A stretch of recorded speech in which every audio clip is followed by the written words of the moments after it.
আসসালামু আলাইকুম। বিভিন্ন মিডিয়াতে, বাংলাদেশের বিভিন্ন মিডিয়াগুলোতে প্রচার করা হচ্ছে যে জামাত শিবির তাণ্ডব, জামাত শিবির তাণ্ডব। কিন্তু কথা হচ্ছে, এই জামাত শিবিরের তাণ্ডব যদি হয়েও থাকে, তাহলে কথা হচ্ছে আপনারা কেন অবৈধভাবে একটি লোককে ফাঁসি দিলেন?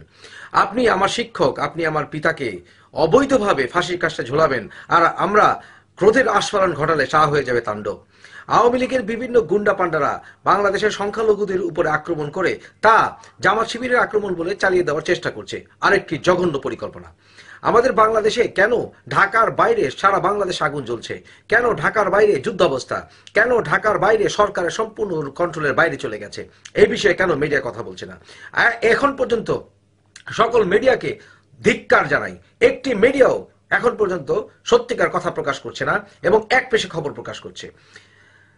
গত আওয়ামী সরকারের সময় বহু টেলিভিশনকে লাইসেন্স দেওয়া হয়েছে এবং পরবর্তী নতুন সরকার আসলে এই সকল লাইসেন্সকে বাতিল ঘোষণা করতে হবে। কিন্তু এই পরিপ্রেক্ষিতে আমি বাংলাদেশের জাতীয়তাবাদী দল এবং জামাত এবং অন্যান্য বিরোধী শক্তিদের দৃষ্টি আকর্ষণ করছি। দেখুন, আমরা গত কয়েক মাস ধরে আন্দোলন চালাচ্ছি, আমাদের মিডিয়াতে সহায়তা করার মতো কোনো পদক্ষেপ আপনারা নেননি। কিন্তু যারা আপনাদের চামচামি করেছে, যারা আপনাদের লেজুর ভিত্তিতা করেছে, তাদেরকে আপনারা লাইসেন্স দিয়েছেন এবং এখন তারা চুপ, একেবারে নির্বাক। 1971 সালে পাকিস্তানের বিরুদ্ধে যুদ্ধ ঘোষণার সময় এবং যুদ্ধ অবস্থার সময় বাংলাদেশে দুইটি পত্রিকা চালু ছিল, তার ভিতরে একটি ছিল ইত্তেফাক।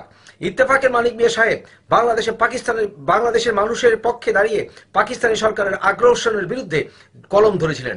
কিন্তু আপনাদের কাছে আমার প্রশ্ন, এখন কি সময় নয় যারা নিজের জীবনকে বাজি রেখে এগুচ্ছে তাদেরকে পাশে দাঁড়ানো? বাংলাদেশে জামাতে ইসলাম, বাংলাদেশ জাতীয়তাবাদী দল, আপনাদের ভিতরে কি কোটিপতি নেই? আপনাদের ভিতরে ফাইন্যান্সিয়ালি যারা ভালো অবস্থা আছে তারা কি আমাদের পাশে দাঁড়াতে পারে না? আমরা যারা জীবনকে বাজি নিয়ে সংগ্রাম করছি তাদের কাছে কি মিডিয়া দিয়ে সহায়তা করতে পারে না? আমরা কয়েকজন মিলে মিডিয়া পদক্ষেপ নিয়ে এগোনোর চেষ্টা করছি, আজকে স্ট্রাগল করছি, কেন আপনারা কি আমাদের পাশে এসে দাঁড়াতে পারেন না? আমাদেরকে পরিচালনা সহায়তা করতে পারেন না? মিডিয়া একটি বিশাল ভূমিকা পালন করছে। এখন এই মিডিয়া, বাংলাদেশের প্রত্যেকটি মিডিয়া এখন নিশ্চুপ, একেবারে নির্বাক হয়ে গেছে। বাংলাদেশে এখন পরবর্তীতে যখন নতুন সরকার আসবে, যারা বাংলাদেশে জাতীয়তাবাদী দলের সময়, শাসনের সময় বা 18 দলের শাসনের সময় যারা লাইসেন্স পেয়েছিল কিন্তু এখন নির্বাক, তাদের বিরুদ্ধে পদক্ষেপ গ্রহণ করতে হবে। সর্বোপরি আরেকটি কথা দিয়ে শেষ করতে চাই, সেটা হচ্ছে বাংলাদেশের মানুষ আজকে অসহায়ত্বের চরম অবস্থায় পৌঁছে গেছে।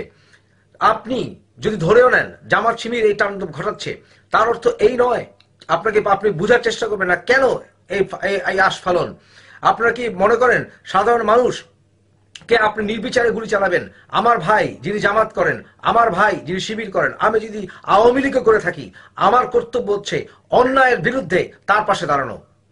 বাংলাদেশে প্রতিটি ঘরে, প্রতিটি পরিবারে এক একটি দলের কর্মী বসবাস করে।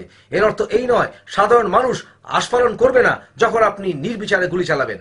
সারা বাংলাদেশের মানুষ এখন জামাত শিবিরের পাশে আসে, এটাই সত্য। কারণ জামাত শিবির এখন অন্যায়ের শিকার। জামাত শিবির নিজের নীতি এখন প্রশ্ন নয়, প্রশ্ন হচ্ছে আওয়ামী লীগ কি নিধন চালাচ্ছে কিনা, এবং আমার ভাইয়ের বিরুদ্ধে নিধন চালানো এবং সেই আমার বাবার বিরুদ্ধে নিধন চালানো, এর বিরুদ্ধে আমি যেই দলই করি আমার তাদের পাশে দাঁড়ানো কি আমার কর্তব্য নয়? জামাত একটি ক্ষুদ্র দল, কিন্তু এর অর্থ এই নয় তার পাশে লক্ষ কোটি মানুষ দাঁড়াবে না যখন সে অন্যায়ের শিকার হবে।